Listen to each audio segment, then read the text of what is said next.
क्या आपको भी डिपोर्ट कर दिया गया है? क्या आपको भी पुलिस ने पकड़ लिया है? या रजिस्ट्रेशन फेक है? या फिर ई वीज़ा पर रशिया में बैठे हो?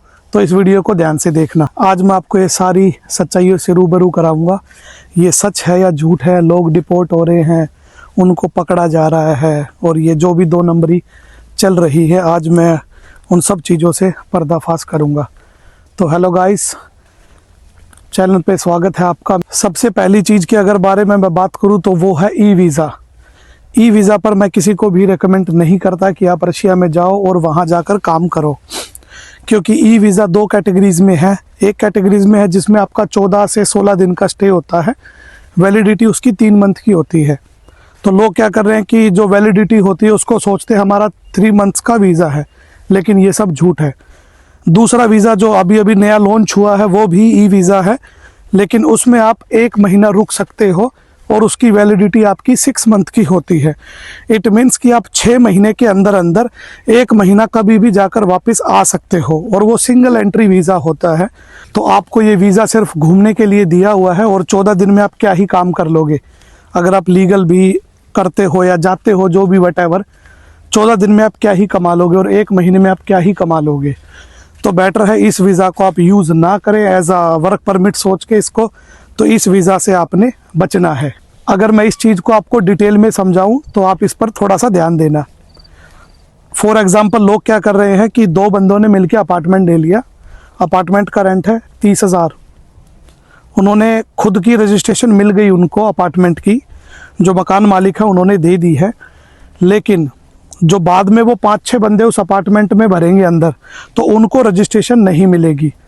अब लोग क्या कर रहे हैं कि उनसे भी रजिस्ट्रेशन का पैसा ले रहे हैं कि लाओ हम बाहर से करा देंगे। तो 3-3, 4-4 हज़ार रूबल पर बंदा ले रहे हैं वो बंदे, और 5 बंदे भी रख रहे हैं तो 60,000 तो वो बंदे उनसे कमा रहे हैं, और ऊपर रजिस्ट्रेशन का अलग से उनसे चार्ज कर रहे हैं, जो कि 3,000, 4,000 या 5,000 है। लेकिन उनसे एक ही रिक्वेस्ट है, एटलीस्ट तुम चलो उनको ऐसा कर रहे हो तो उनको रजिस्ट्रेशन आप ओरिजिनल दिलवाओ, ना कि आप उनको फेक दिलवाओ। क्योंकि बहुत से बंदों को यही नहीं पता होता, और फिर वो सड़क पे जाता रहता है और उसको पुलिस पकड़ लेती है, और फिर बंदा कहता है कि जी मेरे को तो पुलिस ने छोड़ा ही नहीं है। अब मैं बात करता हूँ स्टूडेंट वीज़ा की।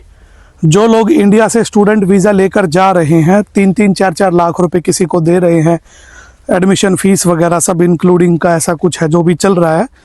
तो उसमें सभी के लिए एक रिक्वेस्ट मैं करूँगा कि अगर आप जा रहे हो रशिया, तो जैसे ही आप रशिया जाते हो तो लोगों को इतना तो बता दिया गया है कि 3 महीने के लिए आपने, जब तक वीज़ा एक्सटेंड नहीं होता तब तक आप हॉस्टल में रहेंगे। लेकिन जैसे ही आपका वीज़ा एक्सटेंड होता है तो आप भाग लेते हो फ्लैटों की तरफ। मैं इसकी भी डिटेल में बात करूं तो लोगों ने क्या किया हुआ है, बच्चे यहाँ से गए रशिया में, 3-3 महीने के वीज़ा लगते हैं स्टडी के। उसके बाद जो मीडिएटर है वो उनके पासपोर्ट कुछ दिन बाद यूनिवर्सिटी लेके जाता है, और उनके 2 नंबर वीज़ा लगा के स्टिकर उनके ऊपर चिपका के उनको पकड़ा देता है, और फिर उनको अपार्टमेंट का झांसा भी दे देता है, क्योंकि उसको पता है कि ये हॉस्टल में रहेंगे तो इनकी रजिस्ट्रेशन नहीं होगी, इनको वीज़ा का पता चल जाएगा। वही बंदा उनको अपार्टमेंट में ले जाता है, और अपार्टमेंट पे वो उनसे रेंट भी लेता है और 2 नंबर उनकी रजिस्ट्रेशन भी बनवा देता है। लेकिन वही बंदे फिर सड़क पे चलते हुए मिलते हैं, तो उनको पुलिस अगर डॉक्यूमेंट चेक करने के लिए रोक रही है तो उनको उठा के थाने ले जाती है सीधा। तो वो थाने इसलिए लेके जाएगी जब आपके पास कुछ भी लीगल रहेगा ही नहीं। तो एक ये बहुत ही ज़्यादा माइनस पॉइंट है, जो कि लोगों को पता नहीं होता। फिर लोग सोचते हैं कि जी रशिया में तो पुलिस तंग कर रही है हमें, हमारे सारे कागज होने के बावजूद भी हमारे साथ धोखा हो रहा है। जो लोग ये मेरे भाई जो फ्लैटों की तरफ भाग लेते हैं, तो उसमें सबसे बड़ा नुकसान आपको एक ही है कि वहाँ पर आपको रजिस्ट्रेशन नहीं मिलती है। तो इसकी वजह से आपका कल को वीज़ा में भी प्रॉब्लम आती है, और आपके कैंसिल होने के डॉक्यूमेंट बहुत ज़्यादा चांसेस होते हैं। तो मैं यही कहूँगा कि अगर किसी भाई ने अपना अपार्टमेंट लेना है तो भले आप 2-3 बंदे मिलकर अपार्टमेंट ले लो। अपार्टमेंट आप 2-3 मिलकर ले रहे हो तो जो भी उसका ओनर है, रशियन में उसको खजाइन बोलते हैं, जो भी उसका ओनर है आप उससे मिलो डायरेक्ट, और उसको रजिस्ट्रेशन के लिए रिक्वेस्ट करो। ईजिली वो भी नहीं देंगे, उनसे रिक्वेस्ट करने पर ही देंगे। क्योंकि मैंने खुद ये चीज़ मैं भुगत चुका हूँ कि आप अगर किसी ब्रोकर को भी बीच में लेते हो तभी जाके आपको अपार्टमेंट मिलेगा, अदरवाइज़ वो भी नहीं मिलेगा। वो भी अपना 100% कमीशन लेंगे। कमीशन के साथ साथ उससे रिक्वेस्ट करो कि हमें अपार्टमेंट ऐसा लेके दो जो हमें वहाँ रहने वाली रजिस्ट्रेशन को प्रोवाइड करे। और वो मिलने के बाद आप फिर एक ही चीज़ का ध्यान रखो, अपने साथ किसी भी ऐसे बंदे को ना रखो जिसके पास डॉक्यूमेंट्स नहीं है या फिर जिसके पास रजिस्ट्रेशन भी नहीं है, क्योंकि उसमें कल को आप ही फंसोगे उस जाल में। तो समझ ही नहीं आता कि तुम्हारा 2 नंबर स्टिकर लगा हुआ है, तुम्हारी 2 नंबर रजिस्ट्रेशन है, तो लोगों को तो ये चीज़ पता ही नहीं होती। और फिर लोग रशिया को ब्लेम करते हैं, वहाँ की पुलिस को ब्लेम करते हैं कि जी किसी को भी नहीं छोड़ रही, चाहे वो ई वीज़ा पे हो, चाहे वो बिजनेस पे हो, चाहे वो स्टूडेंट पे हो, या चाहे वो वर्क वीज़ा पे हो। अब मैं बात करूं कि मेरे पास इंस्टाग्राम पे बहुत ज़्यादा कमेंट आ रहे हैं एक चीज़ के कि सर बिज़नेस करना है रशिया में जाके। तो बिज़नेस करना है, मैंने उससे पूछा किस चीज़ का बिज़नेस करना है, तो वो कहता है कि सर रेंट अपार्टमेंट लेना है, बाय करना है। मैं भी हैरान हुआ उसको सुन के कि अपार्टमेंट बाय करना है, चलो बहुत अच्छी बात है। मैं उससे पूछा कि अपार्टमेंट तूने बाय करना है या रेंट पे लेना है, तो कहता नहीं बाय करना है। मैंने बोला कि कितने का बजट है तेरा, वो मेरे को कहता है कि मेरा बजट है 30,000 का।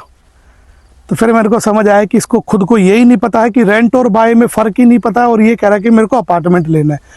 किसी भाई ने उसके कानों में डाल दिया होगा कि आप रशिया जाओ और वहाँ पर जाकर अपार्टमेंट ले लो और उसमें 6-7 बंदे उसके अंदर भर दो और उनसे रेंट कमाओ, 30,000 35,000 बंदे को दो जो जिसका अपार्टमेंट है, बाकी के पर बंदा 10-10 15-15 हज़ार रुपये उनसे हर महीना कमाते रहो। तो ये भी एक किस्म से स्कैम ही है और इससे भी आपने बचना है। मुझे आया था एक बंदे का मैसेज, उसने मेरे को मना किया कि सर इसको कहीं पर भी आप शेयर मत करना मेरी फ़ोटो को। उसका पासपोर्ट ख़त्म हो रहा है आने वाले 4 महीने बाद और उसके ऊपर वीज़ा चिपका दिया गया है 8 महीने का। तो 4 महीने के पासपोर्ट के ऊपर 8 महीने का वीज़ा कैसे चिपक गया, मेरे को कोई अगर ये बताए तो इस तरीके के फ्रॉड हो रहे हैं और आपने इनसे बचना है। तो मेरी सभी भाइयों से एक ही रिक्वेस्ट है कि अगर आप जा रहे हो तो या तो अपने दम पर आप अपना अपार्टमेंट ले लो अपने खुद के लिए, या छोटा स्टूडियो ले लो जहां पर आपको रजिस्ट्रेशन मिल सके, नहीं तो हॉस्टल ही बेस्ट है। आप अपना वहीं पर ही अपना टाइम स्पेंड करो, ज़्यादा फ्लैट के चक्कर में ना पड़ो। ये सबसे ज़्यादा जो प्रॉब्लम आ रही है सबके लिए जो बंदे वहाँ पर ई वीज़ा पर हैं वो। तो यही रिक्वेस्ट करूँगा कि उनसे तो आप अपना वापस आ जाइए, वापस आने के बाद या अपना वहाँ पर फ़ाइन पे कीजिए और वापस इंडिया आके और एक नया वीज़ा अपना अप्लाई कर लीजिए। नहीं तो आप कब तक वहाँ ऐसे ही फंसे रहोगे और थोड़े दिन में फिर वही बोलेंगे कि जेल में डाल दिया, फिर बोलेंगे कि हमारे साथ रशियन पुलिस ने ऐसा किया है वैसा किया है।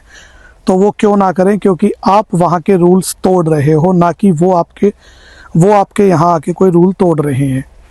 तो सबसे मेन चीज़ तो यही थी इस वीडियो में कि वीडियो पसंद आए तो वीडियो को लाइक करना, शेयर करना और मेरे चैनल को सब्सक्राइब करना।